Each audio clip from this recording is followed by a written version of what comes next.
Hello दोस्तों, कैसे हैं आप लोग। मुझे लगता है आप लोग बहुत मज़े से अपनी तैयारी को आगे बढ़ा रहे हैं और यह तैयारी आगे तब तक नहीं रुकनी चाहिए जब तक आपका एग्ज़ाम क्लियर ना हो जाए। एक कोटेशन है विवेकानंद जी की जो हम आपको सुनाना चाहेंगे। उठो, चलो और तब तक मत रुको जब तक कि तुम अपने मंजिल को प्राप्त ना कर सको। ये कोटेशन आप हमेशा याद रखिएगा और अपने तैयारी को धार देने का प्रयास कीजिए, क्योंकि अब हमारे पास डेट भी आ गया। हम आपको बता दें 27 अक्टूबर को जो है हमारा डेट आ चुका है। 27 अक्टूबर यूपी पीएससी का प्री स्टार्ट हो जाएगा उसी दिन, और आपका 17 नवंबर का बीपीएससी प्री। ये दो बड़ी एग्जाम हमारे सामने आ रही हैं जो आने वाले महीनों में है। 27 अक्टूबर से पहले हम ज्योग्राफी का मैक्सिमम पोर्शन खत्म कर देंगे और आप लोग के मदद से हम इसके ऑब्जेक्टिव्स भी बना लेंगे ताकि आप लोगों को एग्जाम में किसी तरीके का प्रॉब्लम ना हो। जैसा कि पिछले क्लास में हमने आप लोगों को बताया कि किस प्रकार जो है प्लेट टेक्टोनिक थ्योरी और महाद्वीपीय विस्थापन सिद्धांत ने क्या क्या किया। महाद्वीपीय विस्थापन सिद्धांत स्ली के आगे जो है प्लेट टेक्टोनिक थ्योरी कैसे आगे बढ़ा, कैसे प्लेटों के बीच गति होती है, प्लेटों के बीच किस प्रकार के फोर्सेस काम करते हैं, हमने इस पर डिस्कस किया। हमने ये भी देखा कि प्लेट एक दूसरे को कैसे डाइवर्ज करते हैं, कैसे एक दूसरे पर कंजर्व करते हैं और कैसे ट्रांसफॉर्म करते हैं। प्लेटों के इस गति के वजह से, प्लेट टेक्टोनिक थ्योरी के ही वजह से, यही थ्योरी हमें दो कॉन्सेप्ट को डिफाइन करता है जो एक्सोजेनेटिक फोर्स है, इंडोजेनेटिक फोर्स को डिफाइन करता है, जैसे वोल्केनिक इरप्शन एंड अर्थक्वेक। जैसा कि आज हम इस वीडियो में डिटेल अध्ययन करने जा रहे हैं वोल्केनिक इरप्शन पर। वोल्केनिक इरप्शन होता क्या है, कैसे होता है उत्पन्न, क्या इसकी प्रक्रियाएं हैं, ये सारी चीजें हम आज इस वीडियो में जानेंगे। सबसे पहले हम जानते हैं कि पृथ्वी के अंदर कौन कौन से पदार्थ उपस्थित होते हैं, यानी कि पृथ्वी जो हमारा अर्थ है इसका इनर पार्ट में क्या क्या होता है। तो अर्थ के इनर पार्ट में हम लोग आते हैं और यहां ध्यान देंगे, इनर पार्ट में हमें दो तीन चीजें ध्यान में देखनी। ये हमारा अर्थ है, हमने प्रीवियस क्लास में आपको बताया था। अर्थ का जो आउटर मोस्ट लेयर है जो हमारा है उसको बोलते हैं क्रस्ट, जो 5 किलोमीटर तक है। 5 किलोमीटर टू कहीं कहीं 13 किलोमीटर है, कहीं कहीं 13 टू 18 किलोमीटर, मैक्सिमम जो है 18 किलोमीटर तक है। ठीक है, हमारा क्रस्ट। और अर्थ क्रस्ट के ऊपर एक लेयर है जिस लेयर का नाम है, एक एयर का लेयर है, हवा, जिसको एटमॉस्फेयर बोलते हैं। एटमॉस्फेयर का मतलब होता है कि वायु जो हमारे आसपास, एटमॉस्फेयर हमारे पृथ्वी के चारों तरफ लगभग 9600 किलोमीटर का एक घेरा है। एक डिटेल अध्ययन हम लोग इस पर करेंगे जब क्लाइमेट पढ़ेंगे, तो उसमें कौन क्षोभ मंडल, ट्रोपोस्फेयर, स्ट्रेटोस्फेयर, समताप मंडल, आयन मंडल, आइनोस्फेयर, ये तमाम तरह की चीजें हम लोग पढ़ेंगे। तो ये एक अलग, हम यहाँ अब पृथ्वी के अंदर चलते हैं। पृथ्वी के अंदर जब हम आते हैं तो अर्थ क्रस्ट के बाद वाला जो लेयर है वो है मेंटल, जो कि हमने आपको बताया था, प्रीवियस वीडियो में भी बताया था जब हम लोग पृथ्वी के बारे में जान रहे थे। आज हम लोग और जानते हैं। और उसके बाद आता है कोर। कोर दो तरीके से, एक इनर कोर और एक आउटर कोर। हम आपको बता दें कि जो हमारा क्रस्ट लेयर है वह दो एलिमेंट से मिलकर के बनता है, एक है सिलिकॉन और दूसरा है एल्यूमिनियम। सिलिकॉन और एल्यूमिनियम से मिलकर के यह बनता है, इसीलिए इस लेयर का नाम होता है सियाल। और ठीक इसके नीचे हमारा जो मेंटल वाला पार्ट है, ये दो एलिमेंट्स इसमें ज्यादातर होती हैं। सिलिकॉन तो होता ही है और मैग्नीशियम भी होता है। यही वजह से इस लेयर का नाम हम लोग रखते हैं सीमा। और इसके बाद आता है हमारा आउटर कोर और इनर कोर। आउटर कोर में हम ध्यान देंगे निकेल की अधिकता ज्यादा है, निकेल ज्यादा है, और इनर कोर में हमारा जो है आयरन ज्यादा है। यानी हमारा जो कोर है ये मिल करके बनता है नीफे, आयरन और निकेल। अब होता क्या है, वोल्केनो होता क्यों है, हम इसके बारे में अब यहां देखते हैं। सबसे पहली चीज हम यहाँ ध्यान देंगे, जो ध्यान देने बारीकी चीजें हैं, कि हमारा जो क्रस्ट लेयर है, क्रस्ट के ऊपर वाला ये हम लोग देखते हैं, इसको बोलते हैं स्ट्रक्चर, लैंड मासेस, इसको लिथोस्फेयर भी बोलते हैं। Solid crust layer on the earth surface is known as lithosphere. Lithosphere मतलब पृथ्वी की भूपर पट्टी पर जो भी ठोस पदार्थ है, जो लैंड है, उसको हम लोग लिथोस्फेयर बोलते हैं। और हाइड्रोस्फेयर यानी वाटर वाले भाग। अब इसके अंदर जो क्रस्ट है, क्रस्ट के ठीक नीचे जो अपर मेंटल वाला पार्ट है, लगभग 80 किलोमीटर तक का जो एरिया है, हम आपको बता दें इसको स्टेनोस्फेयर बोलते हैं।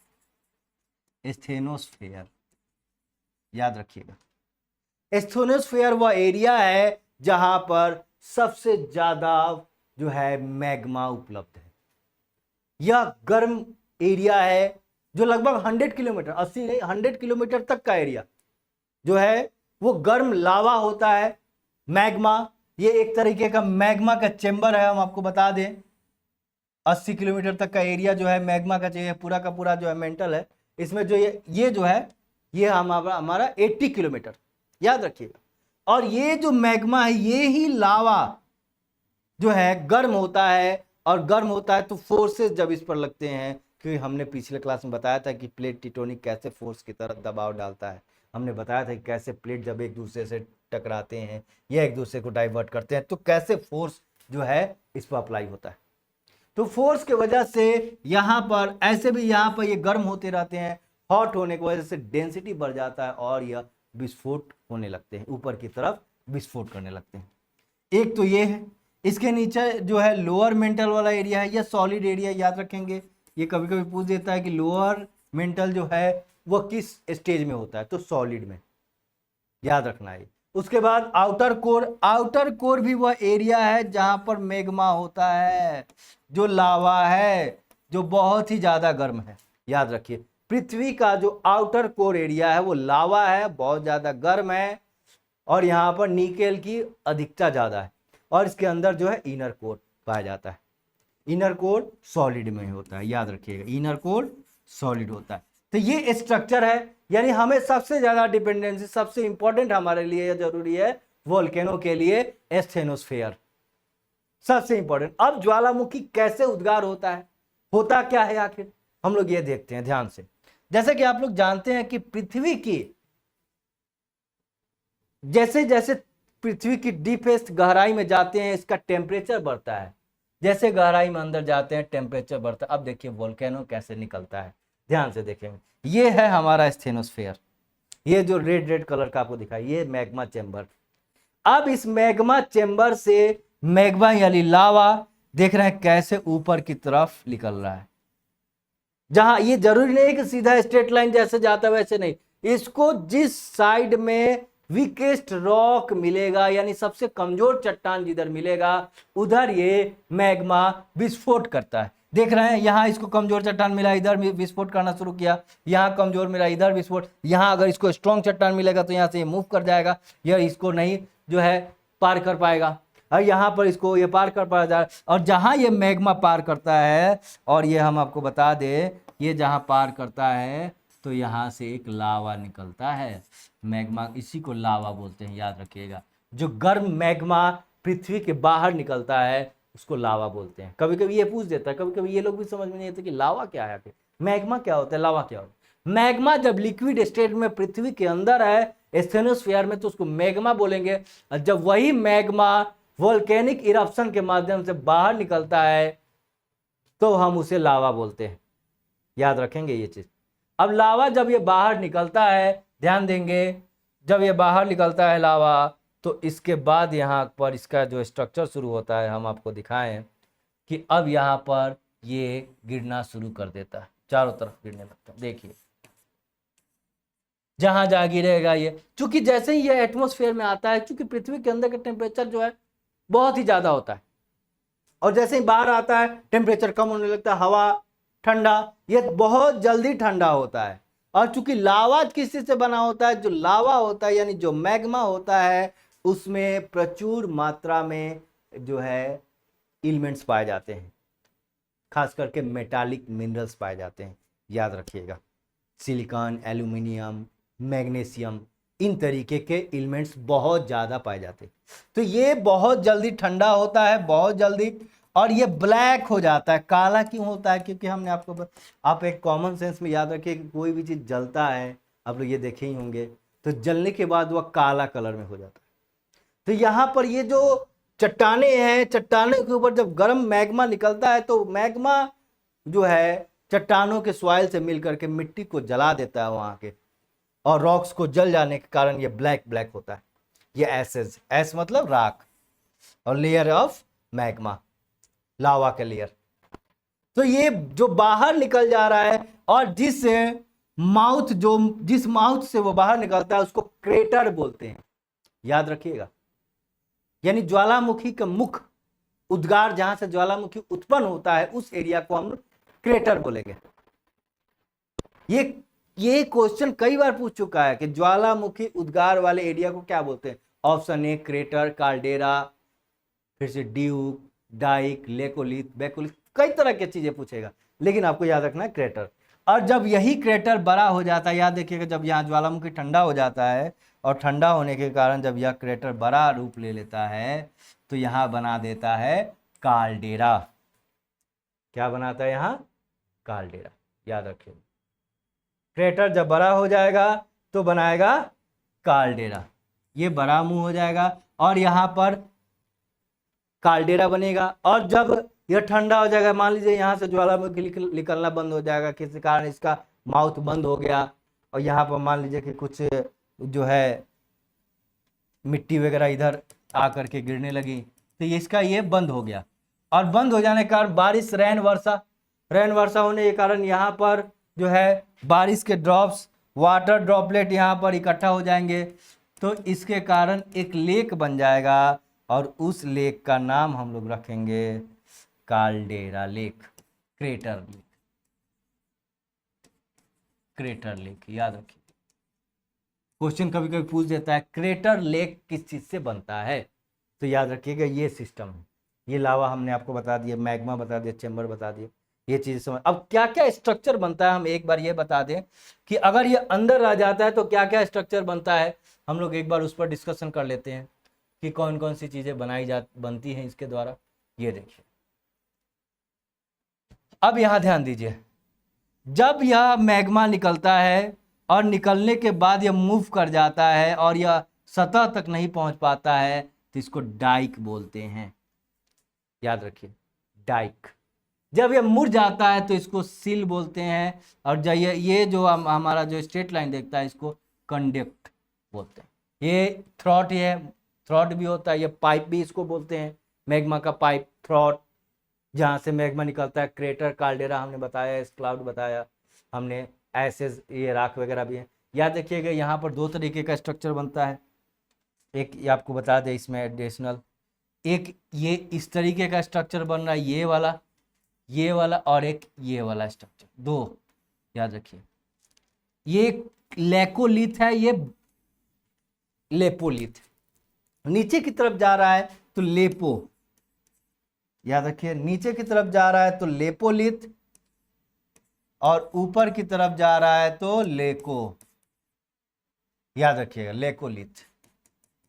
नीचे की तरफ जा रहा है लेपोलिथ, लेकोलिथ, बैकोलिथ, ये तमाम तरह की चीजें बनाता है। फैकोलिथ, कभी कभी दोनों एक साथ बनता है, जैसे यहाँ देखिए ये भी बन रहा है और ये भी बन रहा है, तो इसको फैकोलिथ बोलते हैं,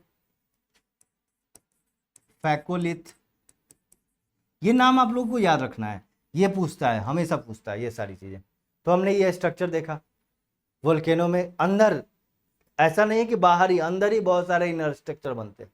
और याद रखिए कि जहां कहीं वोल्केनिक इरप्शन होता है वहां पर हमें मिनरल्स बहुत ज्यादा मिलते हैं, खनिज तत्व। यही वजह है कि कुछ ऐसे देश हैं जो बहुत धनी होते हैं। अब अगर हम इसके टाइप्स को आ जाएं तो अकॉर्डिंग टू एक्टिविटी वोल्केनो 3 प्रकार के होते हैं। वोल्केनो जो हैं, there are 3 types of volcano according to their activities. कौन कौन 3 टाइप है? सबसे पहला एक्टिव ज्वालामुखी नंबर 1, वह ज्वालामुखी जो एक्टिव होता है। एक्टिव मतलब हमेशा वहां से कुछ ना कुछ, या तो वहां से धुआं निकलेंगे या वहां से लावा निकलेगा, कुछ ना कुछ निकलते रहता है, हमेशा एक्टिव रहता है। जैसे अगर हम बात करें तो आप भूमध्य सागर का एक ज्वालामुखी है जिसको भूमध्य सागर का प्रकाश स्तंभ कहा जाता है, स्ट्राम्बोली ज्वालामुखी, जो वहां निकलता है। दूसरा है dormant.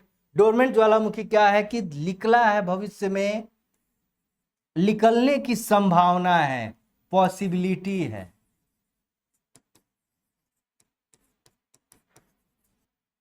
There is a possibility to release dormant volcano, यानी वोल्केनो निकलने की संभावना है। बहुत पहले निकला था, अभी तो निकला नहीं है, लेकिन ऐसी संभावना है कि भविष्य में निकल जाती है।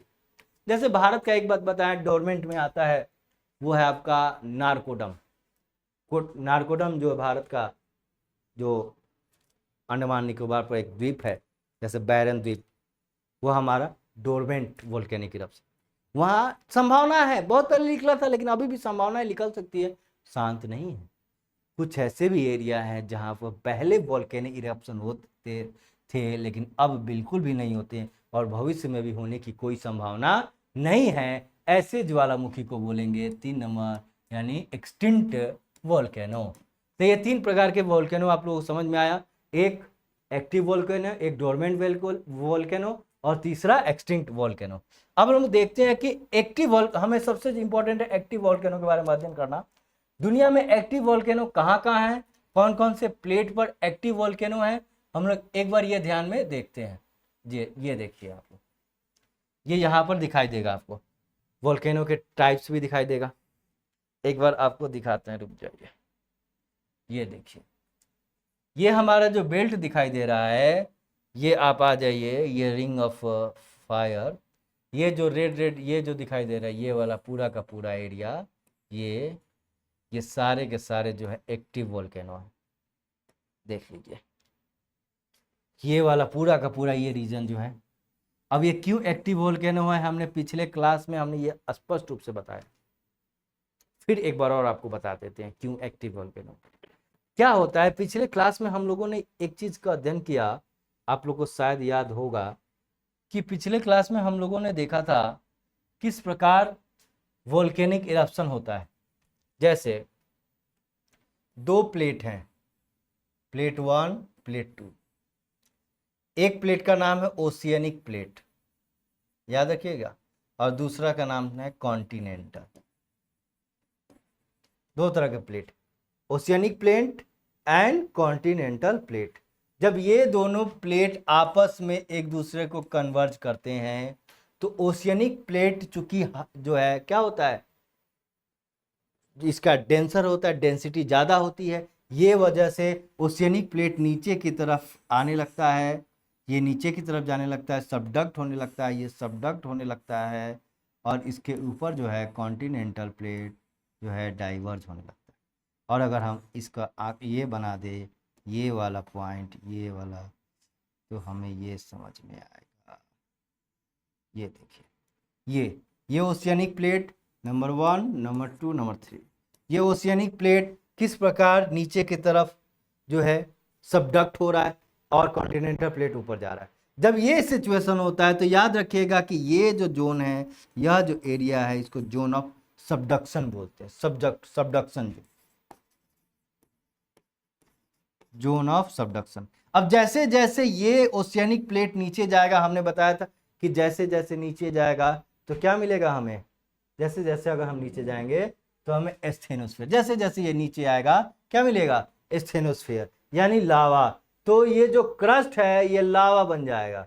क्या बन जाएगा, ये वाला जो एरिया जैसे नीचे जाएगा लावा बनना शुरू हो जाएगा, और जैसे जैसे ये लावा बनेगा तो ये विस्फोट, ये यहाँ से लावा बनना शुरू होगा। लावा बढ़ना शुरू होगा तो मैग्मा में पहले से ही लावा है और ये भी लावा बनेगा, तो मैग्मा चैम्बर की डेंसिटी बढ़ जाएगी और डेंसिटी बढ़ जाने से वो विस्फोट करेगा। आप लोग सीधा से एग्जांपल आप लोग अपने घर में देखिए, सिंपल काम कीजिए। आप लोग को वोल्केनो देखना है, आप क्या करते हैं कि एक सस्पेंस वगैरह या एक बीकर ले लीजिए, उसमें पानी गर्म करते हैं, देखते हैं पानी के ऊपर एक बर्तन रखिए, बर्तन कैसे हिलता है, पानी की भाप से हिलता है कि नहीं हिलता है।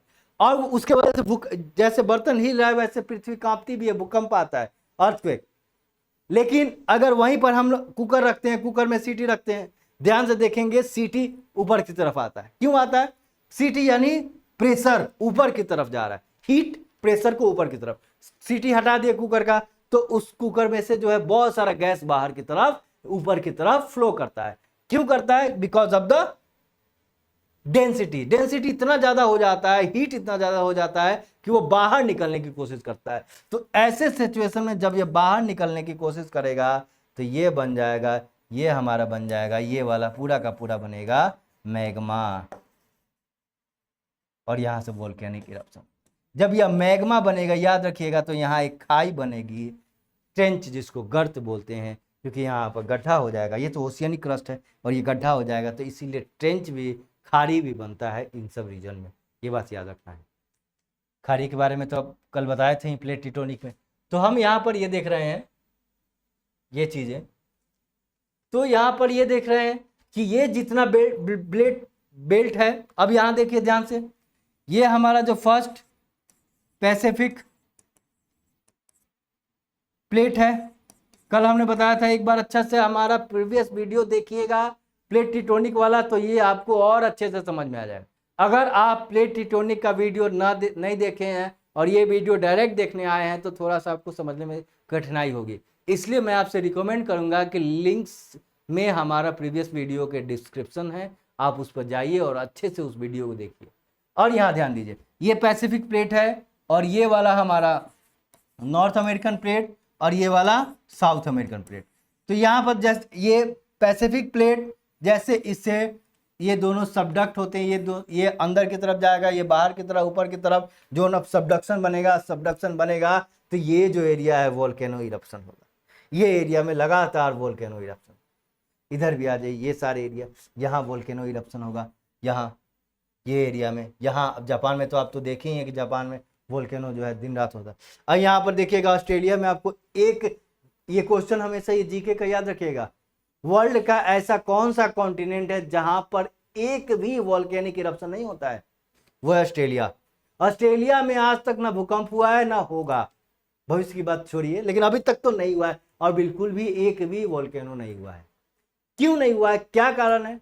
क्योंकि ऑस्ट्रेलिया एक ऐसा कॉन्टिनेंट है जो किसी भी प्लेट से ना ही यह कंजर्व करता है, किसी भी प्लेट से जाकर के टकराता नहीं है, कन्वर्जेंट नहीं करता है, यानी ना ओशियनिक प्लेट से और ना ही किसी कॉन्टिनेंटल प्लेट से, बिल्कुल अलग है, अपने आप को सेपरेट।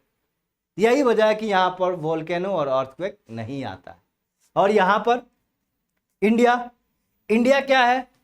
इंडिया में याद रखिएगा, इंडिया की अगर बात करें, इंडिया का अगर ये वाला रीजन देखें, इंडिया में वोल्केनिक इरप्शन नहीं होता है। क्यों नहीं होता है? क्योंकि इंडिया में जो दो प्लेट आपस में कन्वर्ज कर रहे हैं वो कॉन्टिनेंटल प्लेट है, इसको बोलते हैं यूरेशिया प्लेट, और ये वाला पार्ट है इंडो ऑस्ट्रेलियन प्लेट,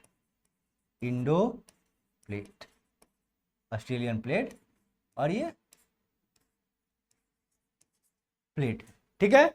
तो कॉन्टिनेंटल प्लेट जब एक दूसरे से कन्वर्ज करते हैं तो वहां वोल्केनिक इरप्शन इसलिए नहीं होता क्योंकि वो ज्यादा डीप में नहीं जाता है, क्योंकि कॉन्टिनेंटल प्लेट में ज्यादा डेंसिटी नहीं पाई जाती है। यही वजह है कि यह एक दूसरे को सबडक्ट नहीं करते हैं। और यहाँ पर याद रखिएगा, जब कॉन्टिनेंटल प्लेट मिलते हैं तो माउंटेन्स की ऊंचाई बढ़ जाती है, फोल्डिंग माउंटेन बनते हैं। और हम लोग देखे हैं कि विश्व की सबसे ऊंची जो है हमारा माउंट एवरेस्ट और हिमालय जो सबसे ऊंचा माउंटेन्स, याद रखिएगा।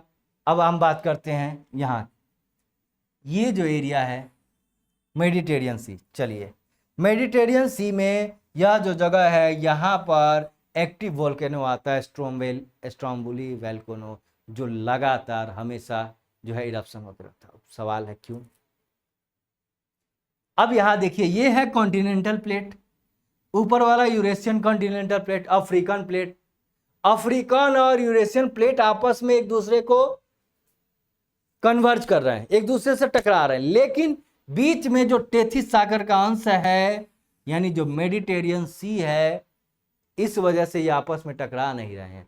तो मेडिटेरियन सी बीच में होने के कारण अब क्या होता है कि प्रेशर बनता है, प्रेशर। जैसे कोई चीज़ों को हम आप दबाएंगे, जैसे ध्यान से देखेंगे, अगर हम एक पेपर लेते हैं, मान लीजिए ये एक पेपर है, और पेपर को हम अगर दोनों तरफ से दबाने की कोशिश कर रहे हैं तो या ऊपर जाएगा या यह नीचे की तरफ आएगा, कहीं भी दबेगा, ये कंबर्ज, ये कंप्रेशन। तो मेडिटेरियन सी पर कंप्रेशन पड़ रहा है, दबाव, और ये कंप्रेशन की वजह से इसके नीचे का जो क्रस्ट एरिया है, जो ओशियानिक क्रस्ट वाला भाग है, उस पर दबाव पड़ रहा है, और उसके नीचे स्टेनोस्फेयर पर दबाव पड़ रहा है। इस वजह से स्टेनोस्फेयर से एक्टिव वोल्केनो इस रीजन में निकलते हैं।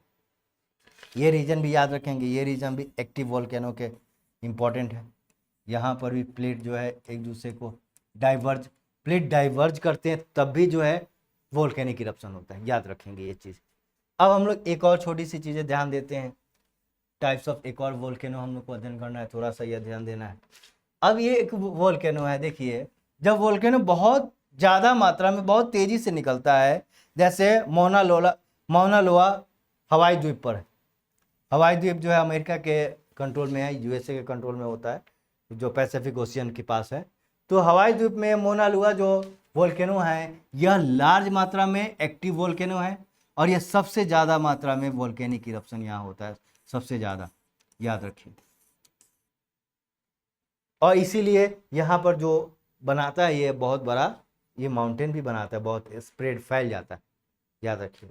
उसके बाद है ये एक फिलीपींस का वोल्केनो है, ये देखिए फिलीपींस में कंपोजिट वोल्केनोज आता है। कंपोजिट मतलब ये वोल्केनो चढ़ता तो है, लेकिन इसके कुछ भाग डाइवर्ज हो जाते हैं, कुछ भाग इधर डाइवर्ज हो जाते हैं, और थोड़े ही भाग ऊपर आते हैं। लेकिन यहाँ पर बहुत कम मात्रा में जो है स्नो ज़्यादा आता है, यहाँ पर धुआं, स्मॉग वगैरह ज़्यादा आते हैं, इसलिए इस वोल्केनो से यहाँ पर सिमेट्रिकली एक्सप्लोजन होता है। केवल इसी एरिया में नहीं विस्फोट होता है, ये इधर से भी विस्फोट हो जाएगा, कभी इधर से भी आ जाएगा, कोई ज़रूरी नहीं है इधर से भी विस्फोट। तो ये ज़्यादा खतरनाक होता है फिलीपींस में, मेयोन। जापान तो भाई अर्थक्वेक और वोल्केनो के लिए तो इतना ज़्यादा तबाह रहता है, साल में लगभग जो है 1500 टाइम्स अर्थक्वेक जापान में आता है। जापान ऐसा देश जितना त्रासदी सहता है। अब यहाँ देखिए जापान की स्थिति, जापान का एक सोआ सियांग, यहाँ पर देखिए स्मॉल विथ स्टेप साइड्स, यहाँ पर छोटे छोटे वोल्केनो इरप्शन होते हैं और धुआं लावा खलकते रहता है। अब देखिए ध्यान से देखिए, यहाँ जब वोल्केनो इरप्शन है और यहाँ पर अगर वाटर होता है, याद रखिए, तो इस वाटर में हीट होता है, और यहाँ का वाटर हमेशा 24 घंटे गर्म रहता है। जैसे भारत में एक हम आपको जगह ले जाएंगे, जब आप रांची में जाएंगे तो रांची में आपको राजगीर की पहाड़ी मिलेगी, बिहार में, बिहार के ही नीचे की तरफ है, नालंदा के आसपास है, रांची के प्लेट्यूज के थोड़ा सा ऊपर। वहाँ पर आपको देखने को ये मिलेगा कि राजगीर में एक ऐसा जगह है जहाँ पर सालों भर गर्म पानी मिलता है, गर्म पानी का लेक है, झील है। वहाँ कोई सोर्स नहीं है, किसी को नहीं मालूम कि गर्म, आखिर यहाँ पानी गर्म कहाँ से होता है, क्यों होता है, क्योंकि ठीक उसके नीचे वोल्केनो है। वो फटता नहीं है क्योंकि वो इतना ज़्यादा उसको जो है डेंसिटी नहीं है कि वो ऊपर की तरफ फ्लो करे, तो उस वोल्केनो के वजह से यहाँ का जो पानी होता है वो हमेशा गर्म होता है। ऐसा ही सेम सिचुएशन जापान में भी है। हम अब बता दें अमेरिका का येलो स्टोन पार्क, वहाँ भी सेम यही सिचुएशन। यह एक एरिजोना द्वीप पर सनसेट क्रेटर, यहाँ भी देखिए क्रेटर बनता है। क्रेटर लेक के बारे में हमने आपको बताया कि क्रेटर लेक क्या होता है, जब यहाँ जो है ये शांत हो जाता है और यहाँ पर जो है मिट्टी वगैरह जम जाती है, तो यहाँ पर क्रेटर लेक होता है। इस तरीके के वोल्केनो हैं, अलग अलग वोल्केनोज इरप्शंस हैं अलग अलग क्षेत्र में। जैसे हम लोग सील्ड वोल्केनो जो सबसे खतरनाक होता है, ये वाला जो है ये कलर सील्ड वोल्केनो का है। जैसे ये हमने बात किया था हवाईयन द्वीप, ये वाला एरिया सील्ड वोल्केनो के लिए जाना जाता है। ये वाला एरिया की बात करें, यहाँ पर सील्ड वोल्केनो, यहाँ पर ये सारी चीज़ें। फिर अगर एक्सप्लोजन, जहाँ सबसे ज़्यादा खतरनाक ग्रीन एक्सप्लोजन वाला एरिया, जहाँ सबसे खतरनाक होता है, एक्सप्लोजन वाले एरिया में अगर हम आए तो आप यहाँ देखिए, ये वाला सबसे ज़्यादा एक्सप्लोजन होता है, यहाँ जापान के आसपास यहाँ एक्सप्लोजन होता है। ये वाला एरिया सबसे ज़्यादा, ये ये एरिया, यहाँ पर एक्सप्लोजन ज़्यादा होता है, फिर थोड़ा कम एक्सप्लोजन, हल्का फ्यूमरेल, ये वाला, ये इसके नीचे ही है थोड़ा सा, इसके नीचे ये वाला पार्ट, इसके नीचे वाला, ये वाला पूरा, ये वाला आ जाए। ये तमाम तरह की चीज़ें हैं, हम आपको ये नोट्स में भी दे देंगे, आप ये एक बार देख लीजिएगा। वोल्केनो कहाँ कहाँ कौन सा आता है, दुनिया के वोल्केनोज के नाम, कौन कौन से देश में कौन कौन से वोल्केनोज हैं, ये एक पेटी आप लोग याद रखिएगा। ये चीज़ें आप एक बार अध्ययन कर लेंगे ना, तो आपको ये चीज़ें समझ में आ जाएगी। ये तो हमने आपको बता ही दिया, ये आप ध्यान में रखिए। ये बेल्ट याद रखिए, ये बेल्ट, ये जो है ring of fire, ring of fire के नाम से जाना जाता है, इसको आपको याद कर लेना है। ये बेल्ट यहाँ से ये फ्लो करता है, और ये सबसे बड़ा ओशियनिक प्लेट है, क्रस्ट, मिड ओशियनिक रिज सबसे बड़ा है। ये पूरा जहाँ जहाँ रेड है वहाँ वहाँ स्ट्रॉन्ग वोल्केनिक इरप्शन होता है। तो जैसा कि आज हमने वोल्केनो के ऊपर अध्ययन किया, डिटेल अध्ययन किया, वोल्केनो होता क्यों है, मैग्मा चेम्बर कहाँ है, बैकोलिथ, लेकोलिथ, लेपोलिथ क्या है, तमाम तरह की चीज़ें हम लोग अध्ययन की। फैकोलिथ क्या है, कौन कौन से स्ट्रक्चर बनाए जाते हैं, ज्वालामुखी होता क्या है। और याद रखिए कि जो वोल्केनो से जिस प्रकार का स्ट्रक्चर बनता है उसको इग्नियस रॉक बोलते हैं, आग्नेय चट्टान। याद रखिएगा, वोल्केनो से जिस प्रकार का रॉक बनता है उसको इग्नियस रॉक, आग्नेय चट्टान, आग्नेय चट्टान बनता है, जो सबसे ज़्यादा इसमें मिनरल्स, खनिज पाए जाते हैं। तो आज हम लोग अपनी क्लास को इतना ही रखते हैं। आज हमने डिटेल में वोल्केनो के ऊपर अध्ययन किया, अगले क्लास में हम लोग अर्थक्वेक के ऊपर अध्ययन करेंगे, क्योंकि ये दोनों सिद्धांत प्लेट टेक्टोनिक से जुड़ा हुआ है, इसलिए हम लोग साथ ही साथ लेकर के चलते हैं। परीक्षा जंक्शन से जुड़ने के लिए आपका बहुत बहुत धन्यवाद। फिर मिलते हैं नए उत्साह, नए उमंग से अपने अगले क्लास में। तब तक के लिए नमस्कार, थैंक यू।